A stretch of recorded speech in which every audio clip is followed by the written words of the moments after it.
The NFL stands for not for long. Set, Sharga and Armstead. Roll out, Walker still running out. Looks to the left, wide open, Thompson touchdown. Colin Thompson with the touchdown. There was nobody within 20 yards of What a catch off the bobble. Colin Thompson scoops it up. Lofting corner, the end zone. It is caught for the touchdown. The first NFL touch for Colin Thompson is a score.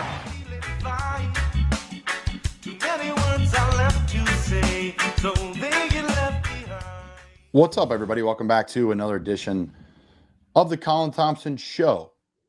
That's Jack Connell. I'm Colin Thompson. Everything we do here is presented by Not For Long Media and our friends at the original Fudge Kitchen.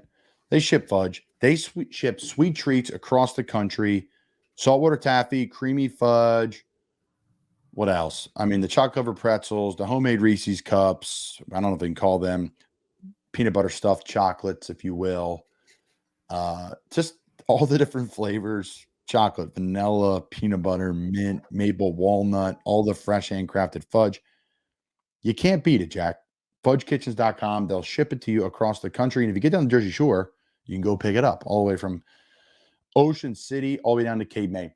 Andrew Siciliano joins us after Jack and I's little powwow today, talking all things NFL. Now, we recorded this Monday before the trade deadline. It was great to have Andrew on. We met at the NFL Broadcast Media Boot Camp. A great guy, so successful at the NFL Network. Great story, super friendly, just an amazing announcer voice. Jack got to sit in the back. What were your thoughts on our interview with Andrew?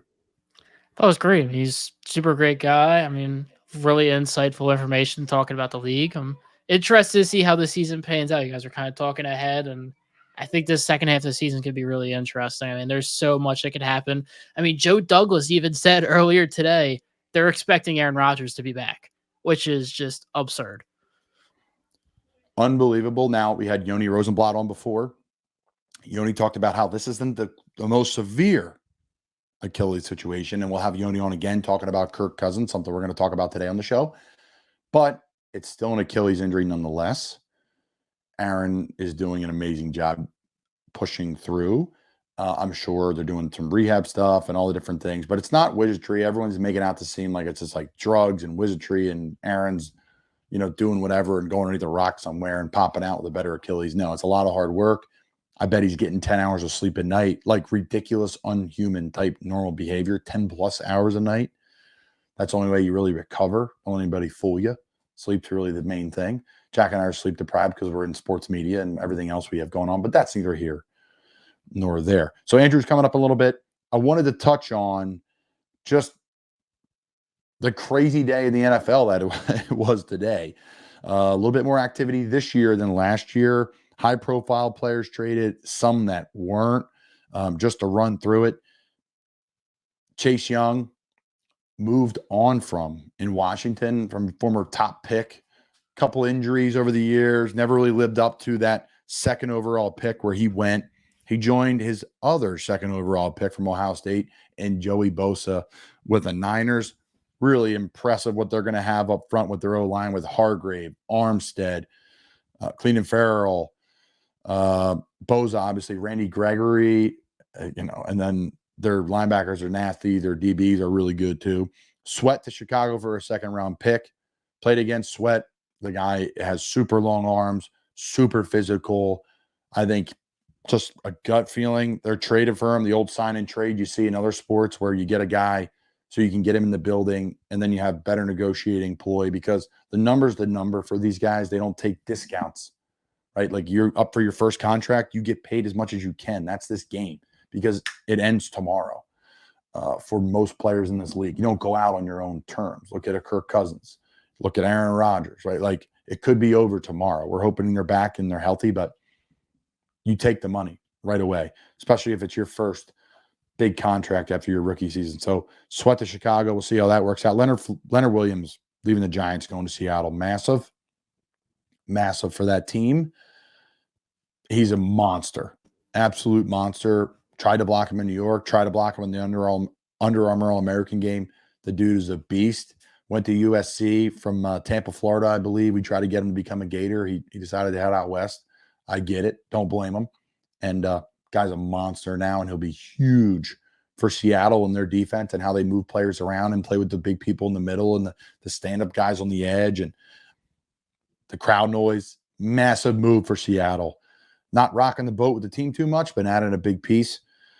Ezra Cleveland going to Jacksonville is a bigger deal than you think. Obviously, Kirk Cousins goes down in Minnesota. Ezra was a left guard for the Vikings. Jax adds some good depth. The guy was a great player. I was with him in training camp. I was very impressed by him. He moves really well. Boise State O-lineman. Some of these guys around the league, Jack, you play with, and they're really good players. And you start, getting to know them, but you don't really know who they are or where they came from. I honestly, like 9 out of 10 of them either played at Boise or Washington. Pretty crazy. Like, of all the two teams, you're like, because again, everyone from all the Big Ten and the SEC, like, you just know it. But then, like, they either go to a random Pac-12, Mountain West, or like Boise. That's just how the league's made up, I guess. I digress. Obviously, Byard to Philly last week's a really big one. Dobbs to the Vikings. That's really interesting, right? Jack texted me today. He breaks the news for me all the time. What do you think about Dobbs to Minnesota? I'm just so happy for him. I mean, this has to be the first time a quarterback has been traded twice in a season, both times to be the starter. And it's not like a team's run a course with him. Like, I mean, technically Arizona has, but they got Kyler Murray. Like, that's kind of extenuating circumstance. So, I mean, you look at, like I kind of tweeted out, he went from a practice squad guy to being picked up by the Titans. It essentially was a playoff game. It was a do or die. And then last week's season, he also started the week before. And I mean, for a guy who had to learn the system in the matter of like 4 days, like, he didn't look bad at all. And then Cleveland brings him in to be the backup, flips him to Arizona. He's the starter for 8 weeks and looks good and probably one of the best 1-2 win teams in the history of football. I mean, they are in every single game. That's well said. And then now he's moved to Minnesota. I mean, yeah, they'll probably give Jaron Hall a shot, but if they want to win, they're going to start Josh Dobbs. I mean, I think that's a really great opportunity for him to show, like, I am legit. If you surround him, Justin Jefferson coming off IR, you have Jordan Addison, KJ Osborne, Hawkinson. Like, you surround him with all these weapons and he looks good. That's life-changing right there. And the nice thing about Minnesota's system, which was different than Arizona. Arizona's shotgun, very Philly, Buffalo. Minnesota is Rams, Niners, Miami, under center, bootlegs, play action pass, like run, setting up the pass. Like, they're going to take care of them now. They're going to take care of them. So it looks like Hall's going to get the start this week. I played with Jaron in preseason. He is mobile. He can rip it. Gunslinger type guy. He's super mature too. He's like 25-year-old rookie. So he's not like a typical rookie where they're like deer in the headlights. Like, he has a family, kids. Like, this is a mature guy. That makes a big difference in the locker room. That makes a big difference in the huddle. Like, he's not a child. Because sometimes when you're like 20, 21 years old, man, like it's Zach Wilson. I'm interested to see what he's going to be like year 6 in this league when he's like 25 years old. Like, think about that. Like, Jaron replaced Zach at BYU. So we'll see how that pans out there in Minnesota. As everybody knows here, I'm a fan of that team. And, listen, I wanted to get to Kirk Cousins because it's an absolute travesty what happened. It couldn't have happened to a better human being than Kirk. I think the outside world got to see Kirk, myself included, before I signed there in Minnesota.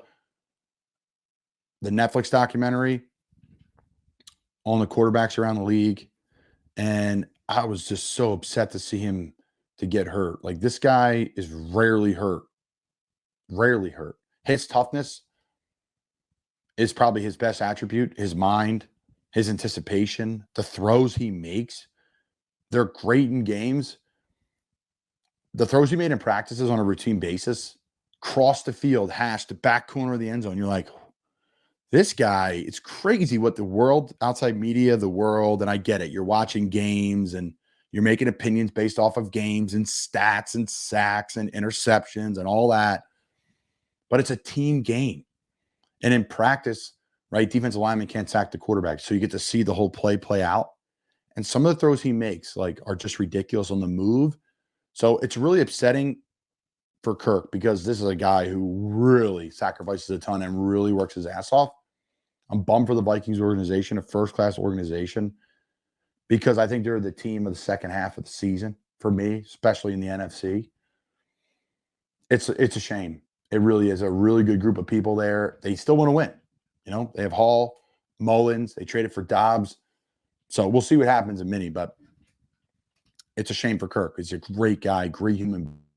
And we'll see what happens. He's a free agent. He's up for a new deal.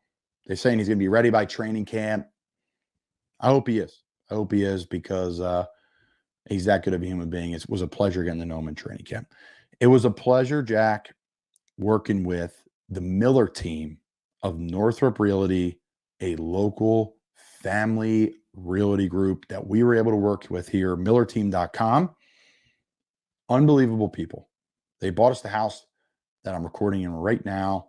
We've worked with them on other houses we were looking to buy, areas we were trying to find out where to buy, financing options.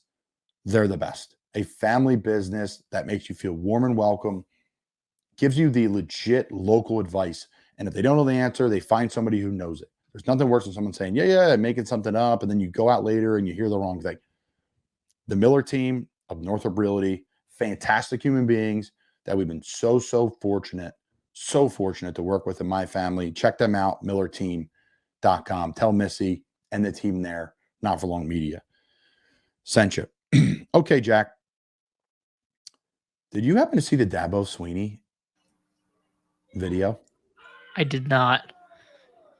Jack, unbelievable. First off, whether you believe in Dabo and Clemson and all these different things, and people get all hung up on the press conferences, and sometimes the religious stuff rubs people wrong, or he seems like a used car salesman.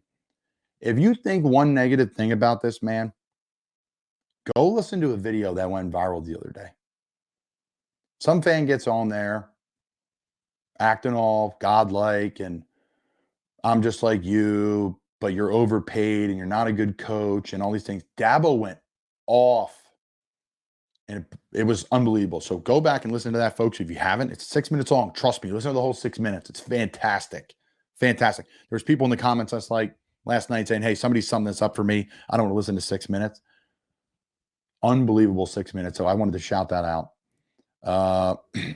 Anything in the NBA, Jack, that's going on nationwide before we move on? Are we just going to keep this all NBA? Should we just keep it all NFL? What's going on in the NBA other than what's his name getting traded? Is that the news? James Harden. I mean, that pretty much, that is the big news right now. I mean, the season's kind of just getting started. We don't really have a good feel for, I mean, we kind of do, but I mean, like, it's nothing really changed from last year. The Bucks look really good at Damian Lillard. The Denver Nuggets, the reigning champs, look really good. There's no real shockers yet. Okay. Here's your NBA update. NHL, we'll wait for that. World Series is going on. To me, Phillies aren't in. I'm just not watching. I'm not interested. There's too much football on. There's too many other things on that pull me away. Two great teams I have a ton of respect for, but just not into it. I'm into this, though. Wealth Advisory Services, making money and saving money and putting money aside for your future. WealthAdvisoryServices.com. If you don't know them, you should. Check them out. Paul, Dave, and their team, 100-year and more of experience. Cayman, New Jersey, Bucks County, Pennsylvania, right in the heart of Doylestown. They work with clients across the country. They'll customize your wealth management to you, your family, whether you have 2 dimes or you got millions of dimes. Wealth Advisory Service will help you. They've helped us build a house for our family. Many of houses. They've been just unbelievable when it comes to just buying cars, how to save money. WealthAdvisoryServices.com. Check Paul and Dave out. All right, Jack. The bar of the week this week on the Colin Thompson Show is Sliders Oyster Bar in Neptune Beach, Florida. This place was awesome. I was able to get down there this weekend, hang out with Teddy and the boys right outside of Jack's Beach, did a little Florida Gator game, Florida, Georgia. They got smoked by Georgia. That's neither here nor there. Loved the Sliders Oyster Bar. Great little spot. Block off the beach, beautiful bar top, awesome TVs, big oyster section. You know, they're shucking everything on the half shell right there. Fresh food. We went there 3 or 4 times in only 3 or 4 days. They're at brunch on the weekends. They have great drink specials. Love the margarita. The beers were cold.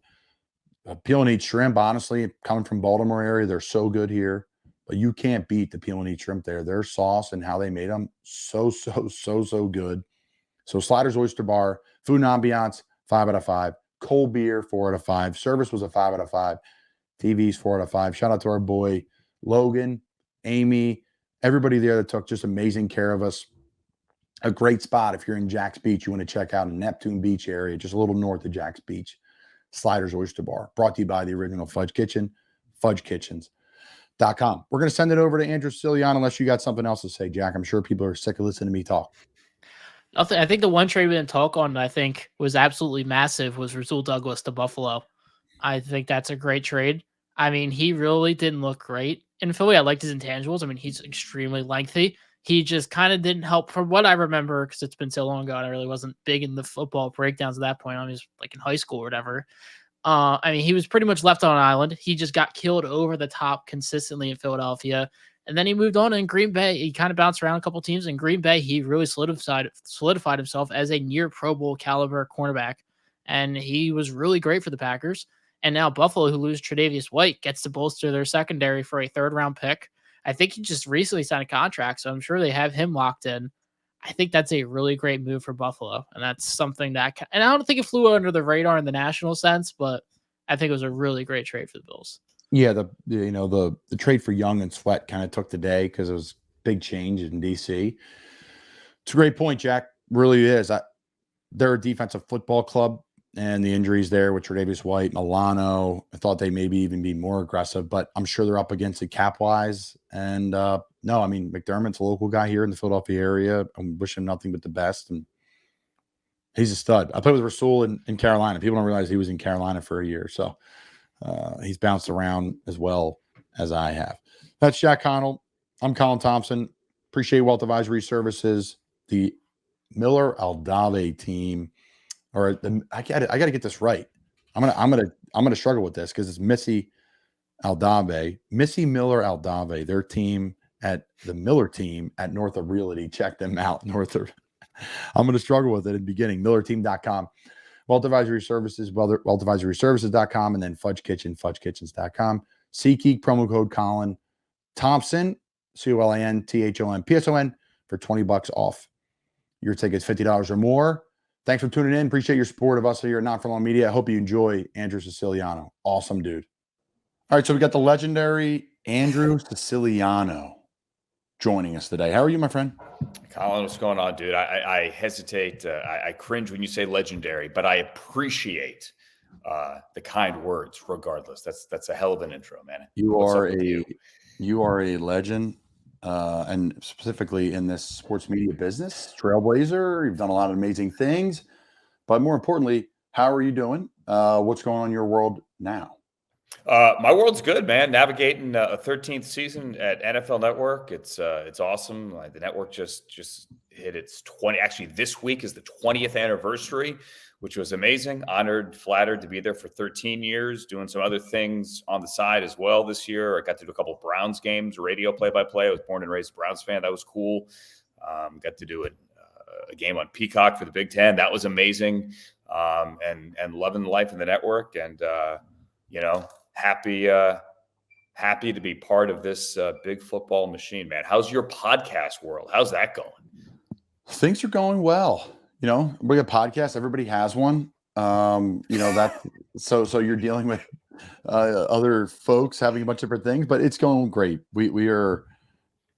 My show's fun, but adding new shows and hiring new people and giving people opportunities and explaining to people how easy it is and how we can work together and Not For Long Media and kind of create this. We have like 10 shows now, That's overnight. Great.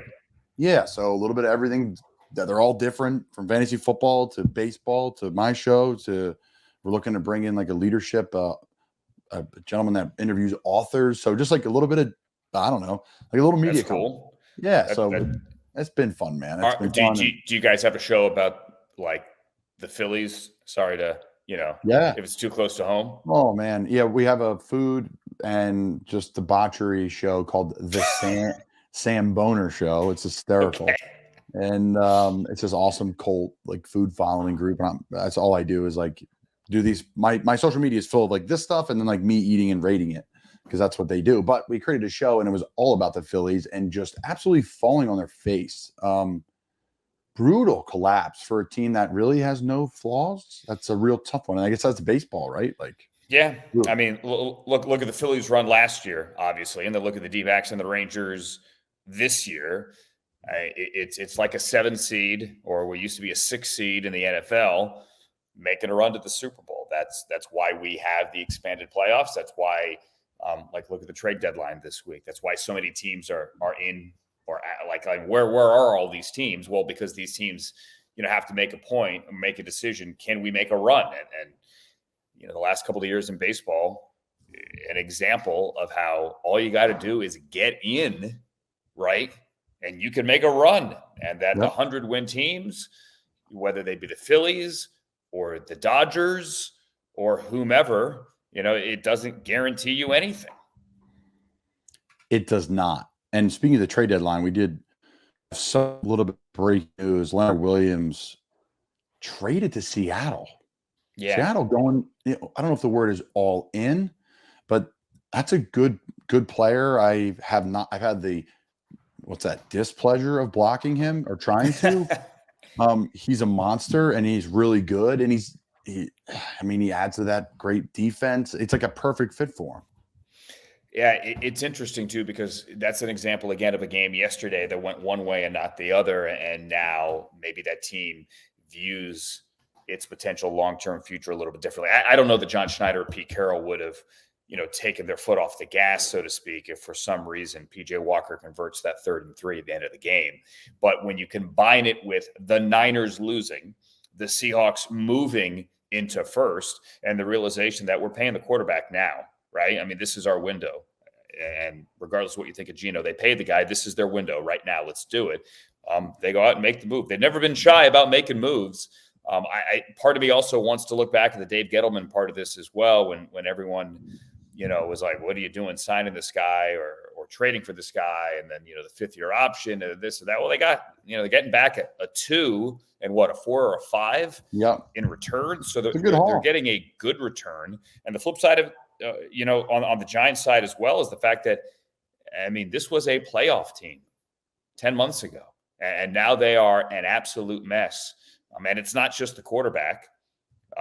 It's the fact that they can't protect the quarterback. And as you well know, if you can't protect the quarterback, then your team's going to fail and fall flat. Yeah, it's really interesting with the Giants. I played for Big Blue. It's a first-class organization. The way they take care of their players, I love playing there. And they do things the right way from a player's perspective inside the building. And I absolutely, like I said, I loved it. But where are they? And I think that's like, if you can't be either like losing or winning, like the Sixers, the process, like tanking, I loved it as a fan. I loved it as a fan. I'm like, at least there's a direction. I'm a Flyers fan, and like they are always in no man's land. They are like always buyers at the deadline, and they always either miss the playoffs or just get in and lose, and they get like the 15th pick overall. And I'm like, what?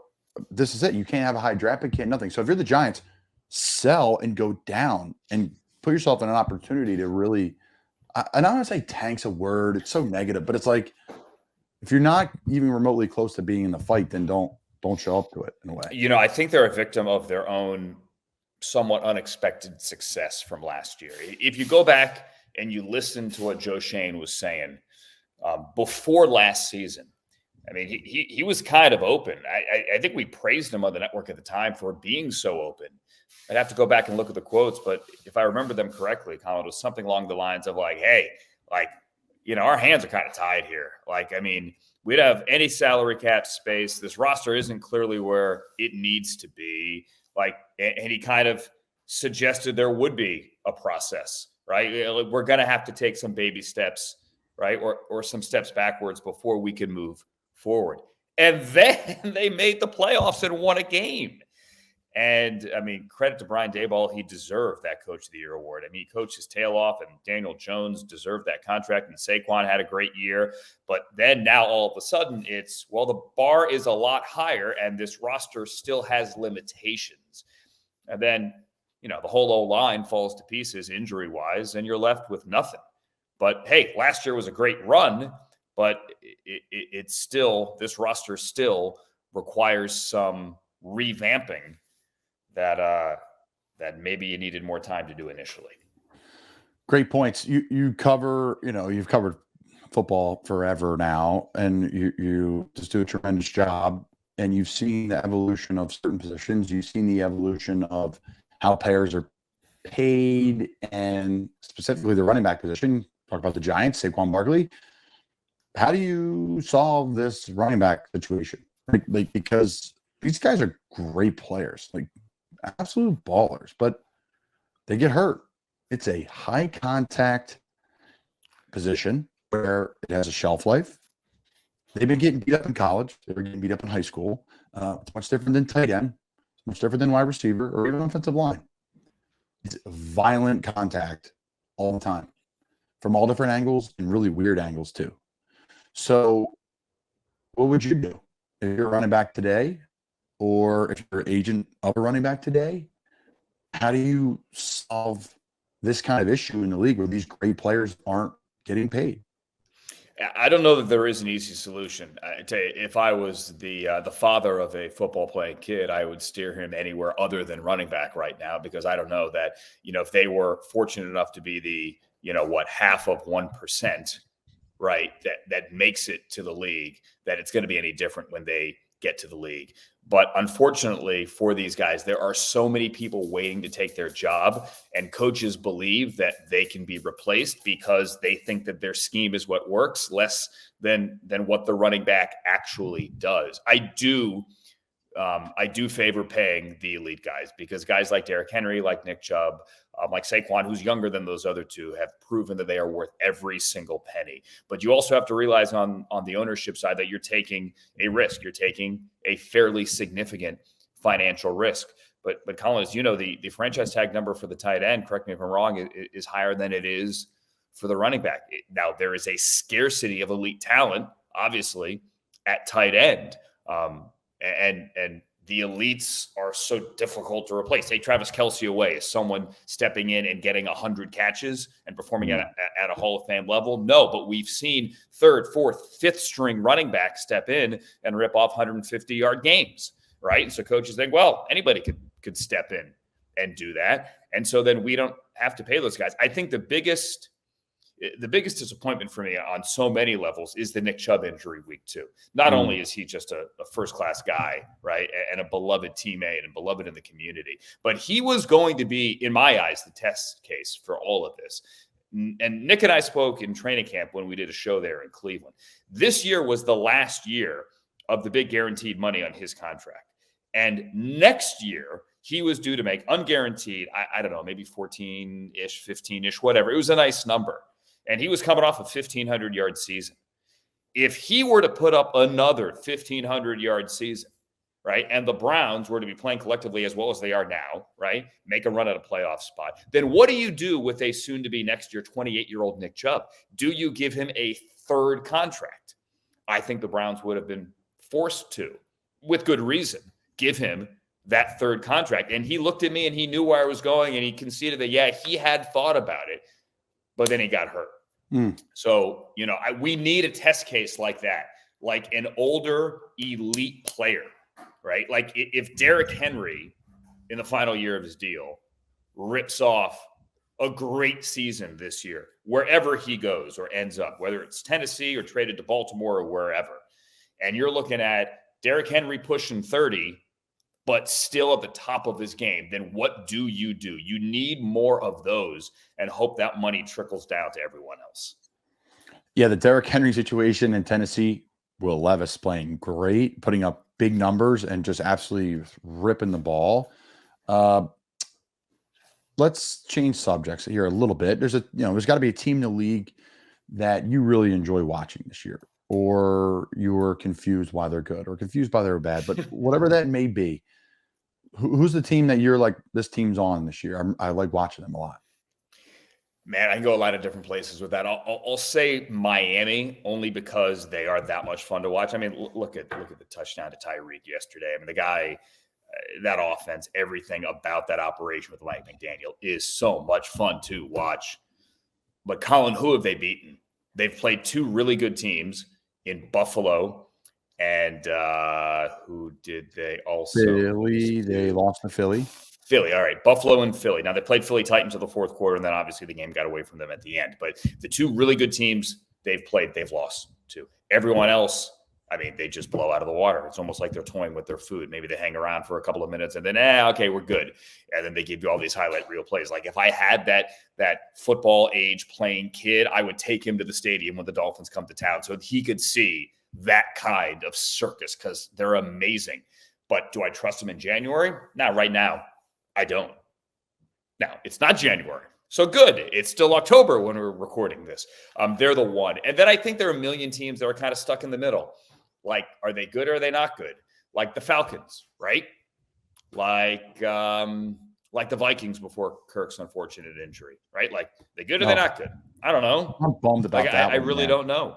It's like like this. I know it hurts. Like it's the middle of the pack. I feel like there's. I don't even know if I want to call it parity.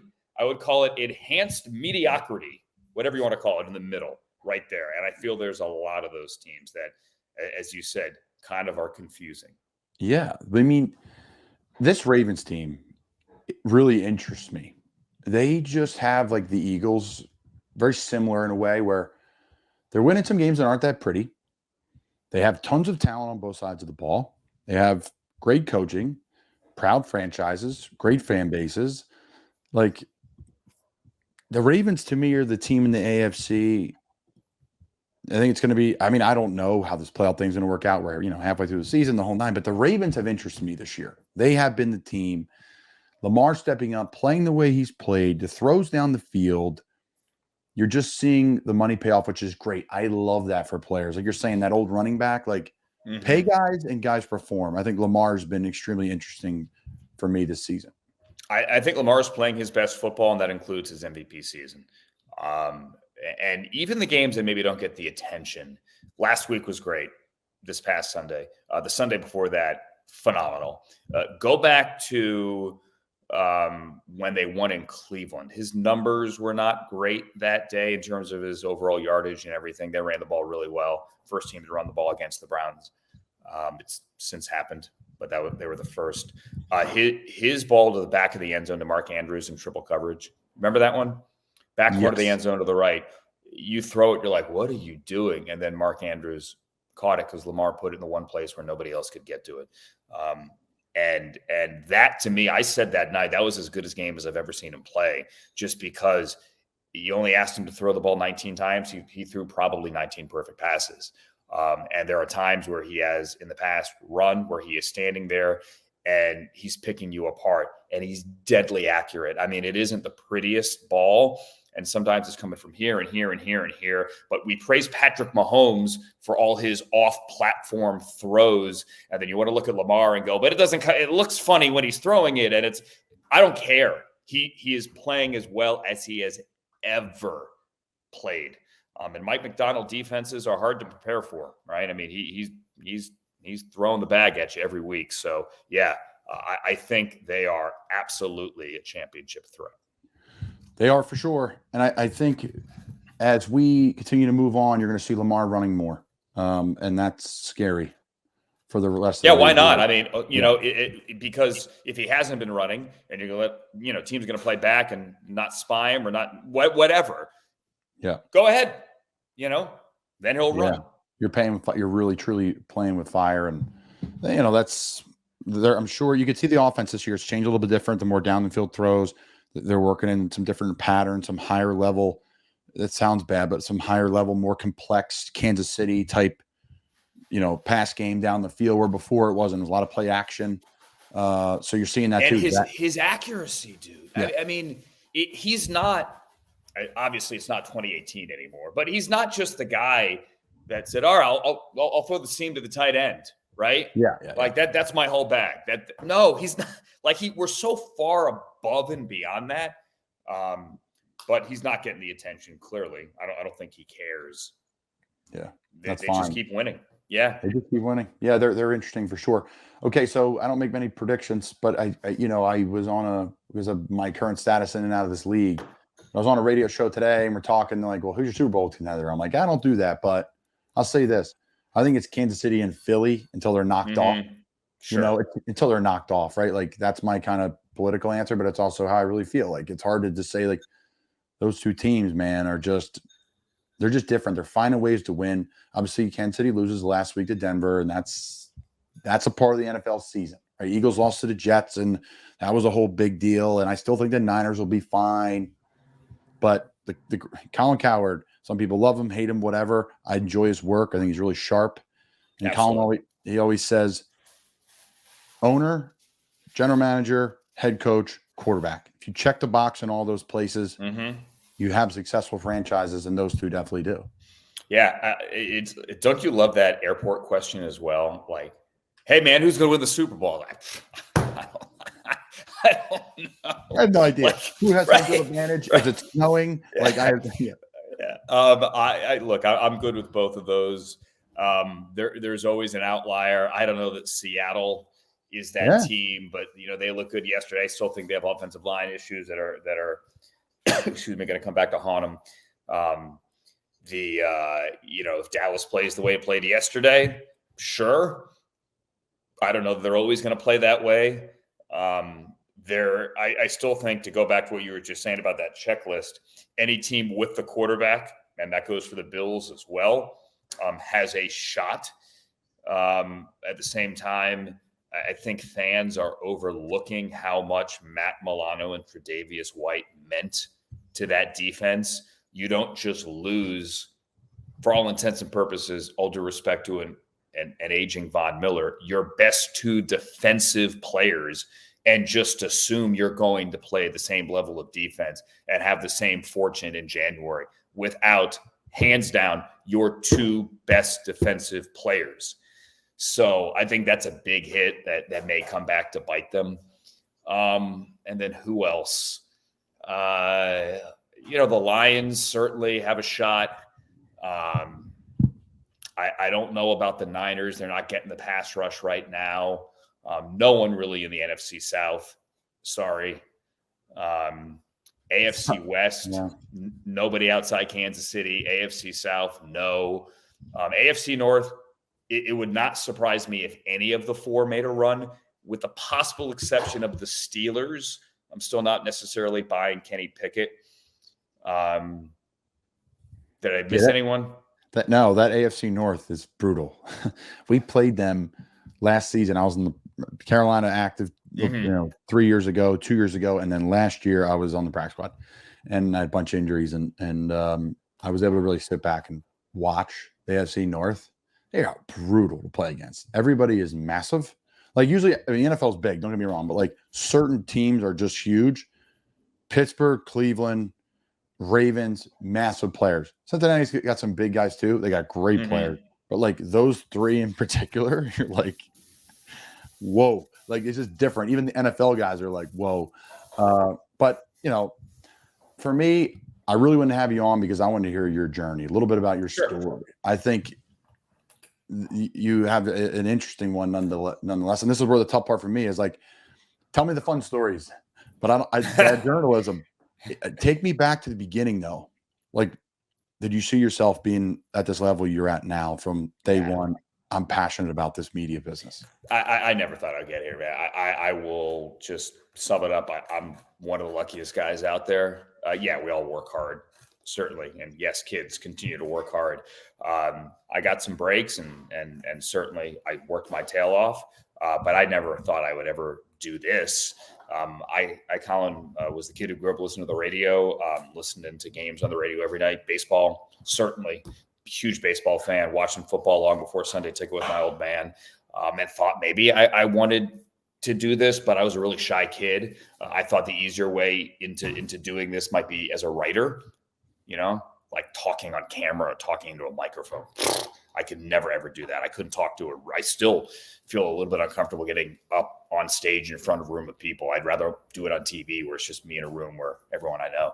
But I went to school to be a writer. I wrote for the student newspaper. I was going to get a journalism degree, and then I went to Syracuse to start doing some radio. Felt comfortable with it, and eventually kind of switched to that career path. Didn't do any TV. Was a radio reporter in Chicago out of college and covered a lot of great stuff in the 90s there. Jordan and Sosa and all that great stuff. Was there at an amazing time, just especially as a 21-year-old living in Chicago. And then eventually made it out here to LA when Fox launched its sports radio network in 2000. And so I was one of the people. They hired people from all over in sports radio to get that thing off the ground. And that got my foot in the door at Fox Sports. And then so started doing some TV at Fox, which I had never done before. And then that got my foot in the door with DirecTV when we launched the Red Zone channel in 2005. Because back then Fox owned DirecTV. And so they took a bunch of us Fox Sports people and said, you're going to go to DirecTV to work on this project. And we actually shot it all at Fox the first couple of years. And then that Red Zone channel took off. Eventually I went to work for NFL Network in 2011. And so DirecTV and NFL Network for a long, long time. And now it's just at NFL Network. But that was a very condensed version of me being a shy kid who remembers watching batting practice for a baseball all-star game and watching like Mattingly and Boggs and Tony Gwynn and all those guys like hanging around the batting cage before an all-star game, and like all those writers, like the old school writers with like the pockets here with their pens and their notepads, right? Talking to those guys. I'm like, oh my God, how cool is that? Like I could hang out behind the batting cage at the all-star game and talk to Don Mattingly and Wade Boggs. And I'm like, I want to do that. And that's how the idea kind of launched in my head. And, I don't know. I'm still sitting here until they tell me my badge doesn't work anymore and go home. Hey man, that's everybody in all their crafts, and it's an interesting journey for sure. Now, why Syracuse? Were you in high school like, hey, I want to do this media thing? Yeah, I mean, that was kind of like I decided in high school I wanted a journalism degree, and I was going to go to Ohio U originally, be a Bobcat. Yeah, and they have a really good print journalism program, and then Syracuse sent me like a little partial academic scholarship. I guess I had good grades, and I'm like, yeah, I'm going to go there. They have a great journalism program, regardless. Print isn't the headliner there. I'm like, I'm going to go there.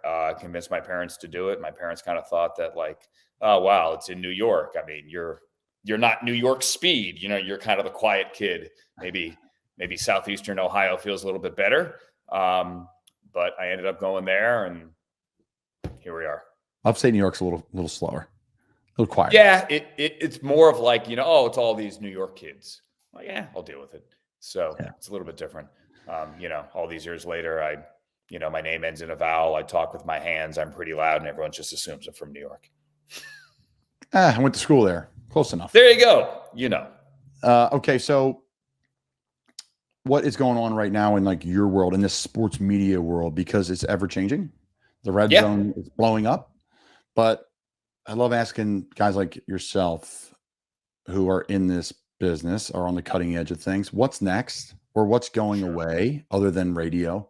What's the next angle of how we're going to be consuming, these games, media, players, interviews, whatever. I mean, 10 years podcasts will probably be gone. Who knows? Yeah, I mean, look at it. I mean, years ago when the podcast thing started, it was really just a way to replace radio, right? And now all podcasts must be visual, right? You joked at the beginning, everyone's got a podcast.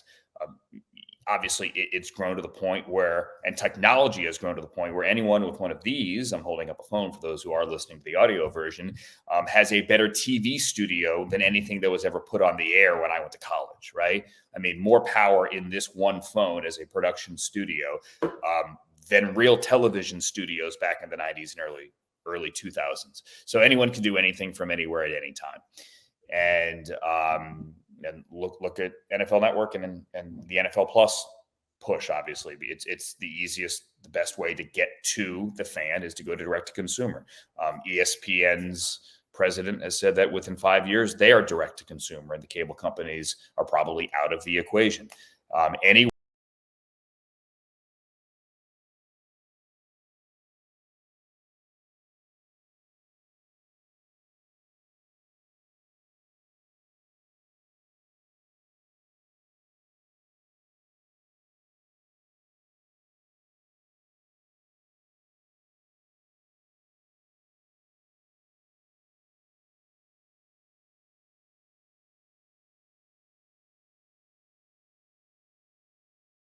the message. And you, as a player, and whether it's football, basketball, anything, an Olympian, you have the ability to control the message. And in many ways, the networks are catching up as well. They have to find a way to get direct to consumer, just as the players, the athletes, find a way to get to direct to consumer. You mentioned the athletes. Another fun question I love to have, addressed to folks like yourself is, who are the freakiest cats you've seen? Right, my uncle covered. What define freaky? The best athletes, the most okay. the most impressive. Sorry, I got to be specific. It's 2023. I got to be specific on exactly what I'm asking here, and that would be like, my uncle tells a great story. He covered, Philadelphia Courier Post for years, and he's like, I went to see batting practice for Mark McGwire. That was unbelievable. Alexander Ovechkin hitting one-timers after practice, and Mike Tyson sparring and knocking out 12 different people within like 12 minutes before his big fight. Yeah. And he's like that. There was one more, I always forget it, but it was on. He tells that story like every Thanksgiving, as a kid, and I would just be like, and I played with guys, Chris McCaffrey, Justin Jefferson, who else? Brian Burns, guys that are they're just different. They're different. There's some things that you can fall back on from your journey that are just, people are like, wow, these guys are just different. Yeah, I'll go Philly first, because it was the first time I ever said wow in person, like for something I was covering. Actually, I take that back. Go back to high school. Grant Hill's a couple of years older than me. He was playing South Lakes High School, Reston, Virginia, ahead of me. Like I played, but I was there. He's 3 years older than me. I got to see that in person. That was one of the truly amazing things, to see him there and to see Coach K and John Chaney and all these coaches, John Thompson, come to our gym to recruit Grant Hill was absurd. But I got to Syracuse, and I will never forget when fellow Virginian, native Virginian, Allen Iverson came to town with Georgetown. And I remember sitting there calling the game for student radio, WAER radio, and Allen Iverson stole a ball and then, took it back the other way. And the speed at which he dribbled past our table and took it to the rack took your breath away. Like a 19-year-old Allen Iverson, you just went, holy, like that. I've never seen anything like that. And then I got to Chicago, and I was fortunate to cover Title 5 and 6 for Jordan. And what do you say? I saw Jordan up close. So any and everything he did, and he won 2 championships I was there for. And then you mentioned Mark McGwire taking batting practice. I covered the 98 Cubs. I wasn't on the road with him or anything like that, but I was there for that amazing McGwire Sosa, nonsense in 98, roids or no roids.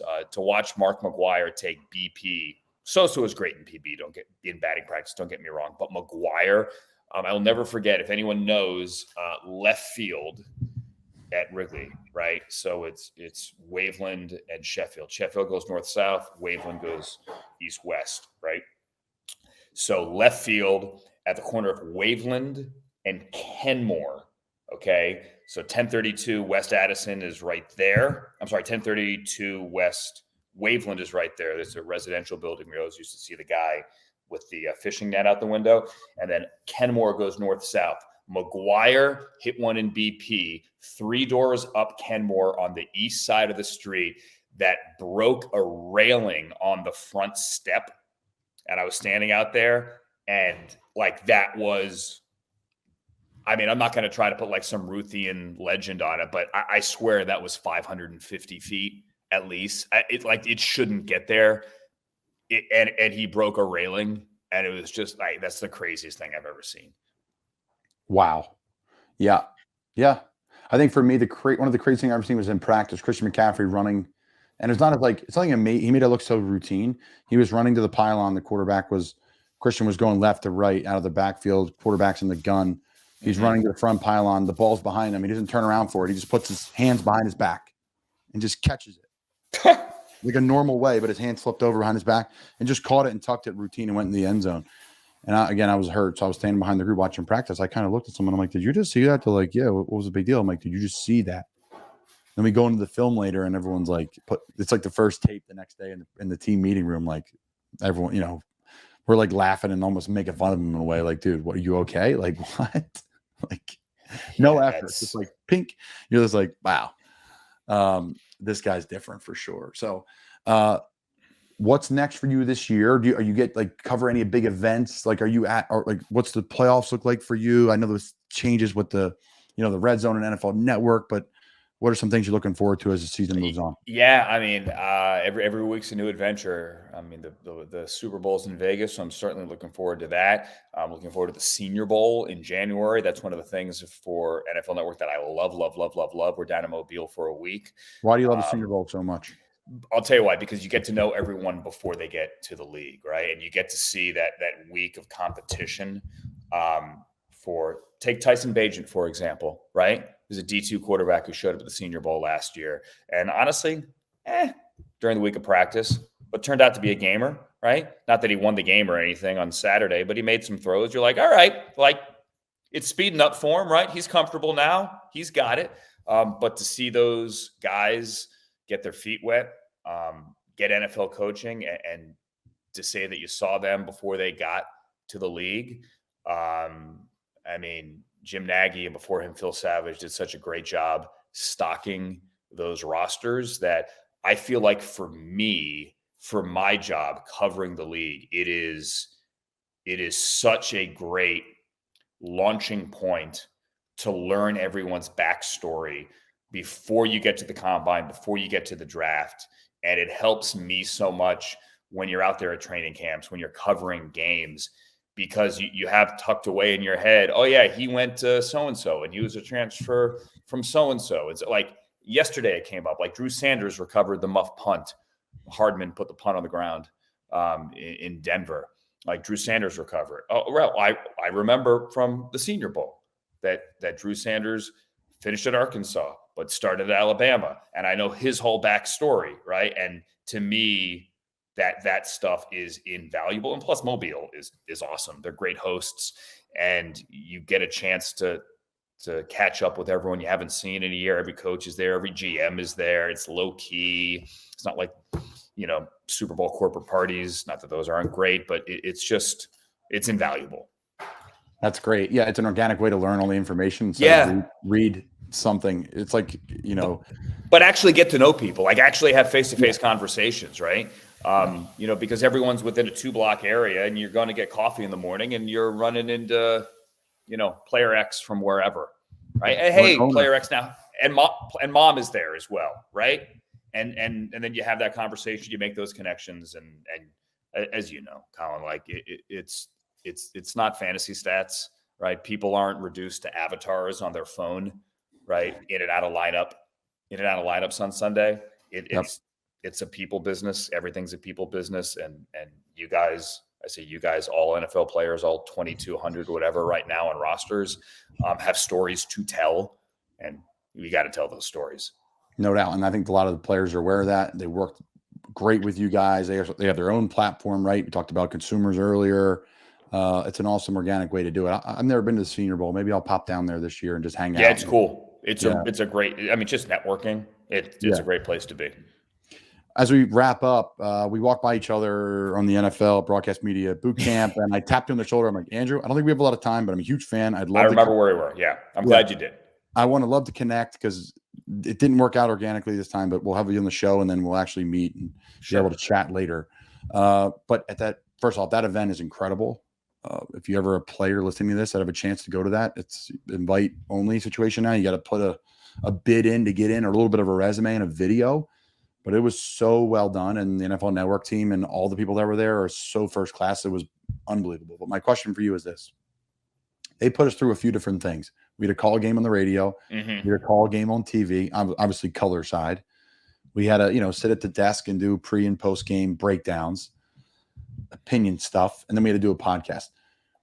But, I guess rank them for me from you. Like, would you rather call a game on radio or TV? Do you enjoy the studio stuff? Like, how's that work for you? That's tough. I don't know that I can rank. It's funny you ask because it's something that's come up a lot this year. Like, what do you want to do more? Right? Like, no more red zone. Like, well, what do you like? I'm like, I like both. I like hosting. I like calling games. They're all a little bit different. You flex different parts of your brain. They're different skill sets, but I love doing them all. There's truly nothing better. I know you can attest to this than being in the stadium, right? Nothing better than being in the stadium. So it's like, it's great when both of those worlds come together. Like, let's say when we're on the road for a game, like Thursday night football, even though Thursday night football is not always beloved by the players, when you could do a show from the stadium. So you're hosting and you're at the stadium. That's really cool. I love Thursday night football. Yeah, you did? Because you get the mini bye, right? And practice is easy that week. Right. It's a glorified walkthrough. Yeah. I'm not, Lane Johnson, who just took 80 reps the week before either. I have my 20 reps. I know what I'm doing. This is my role. So I like it for that. And then you had the weekend. So I did like that. Yeah. Everyone loves the mini bye, man. I get it. So when you can combine those worlds, it's fun. It's actually awesome. I did radio a couple times this month. I hadn't really done radio in 15 years. That goes back to like my college roots. I kind of missed it. It's really cool, but it's a totally different thing than. No, I mean, I fell down a couple times, but yeah, it's like riding a bike. But it's totally different than on television. Like on television, let's say I could say something like, let's say Baker to throw, Thompson, touchdown, right? That's it. Yep. Right? You could add more if you want to, but I could get away with that. Whereas in radio, it's all right. 2x2 set, 3rd and 10 from the 7. Mayfield, shotgun snap. Thompson in motion, left to right. Gets the snap. Rolling right. Eyes downfield. Lets it go. Thompson to the end zone. Hands up. Like, there's so much more, right? And but it was fun. I got chills. That was good. Hair standing up my arm. I mean, I'm like, whatever. man, You caught it, by the way. Great. Brought me back to the old days of running around Baker in practice. I love the radio. I do. I called a couple games at Temple through my years, probably 20 plus. And when I was in and out of the league early on, and they got $100 a game and traveling with the team. And like, I loved it because you were just pouring information out. Sure. But TV, it's very, very professional, which is awesome. I love being professional, but radio is like, this is like your little radio team. You got to pull through and explain everything. And I loved it. I love that team. But also feels like you can connect. Yeah, like you connect with the fan a little bit more because you're their eyes. You got to tell them everything. Everything. Yeah. Well, listen, I appreciate you coming on. I can't wait to see you in person again, and safe travels rest of the year. Good luck the rest of the year on all your calls and all the things you're doing, and we'll talk soon. All right, man. Colin, glad we did it.